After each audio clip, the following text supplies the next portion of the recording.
ko'plab rahmatlar eshitaman. Yana bitta rahmatlardan bittasi shuni parfyumini xarid qilgandilar mana. Parfyumi, lekin buni bilasizlar, dushisi ham bor. Dushisi ko'rinishi katta bo'lgani bilan u bilan buni grammi bir xil, 50 gram. Buni faqat dizayni boshqacharoq, buni qopqog'ida ikkita oq qush anaqasi bor.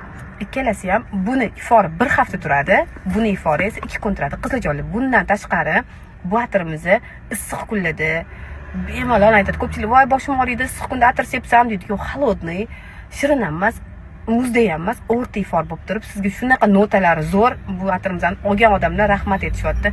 Yillab sepayotgan klientlarimiz bor, rahmatlarni, otsivlarni qo'yganman. Bu klientlarniki bo'lgancha ochib ko'rsata olmayapman, lekin bilasizlar, bu atirni hamma sevadigan atirlarimizdan bittasi. O'sha kompaniyamiz prezidenti ayoliga to'y uchun maxsus tayyorlatib sovg'a qilgan atirlarimizdan bittasi. Albatta, rahmat hammaga. Pochtalardan bugun chiqaz boraman. Bir kunda olasizlar. O'zbekiston bo'ylab dostavka xizmatlarimiz bor. Toshkentda Yandexdan,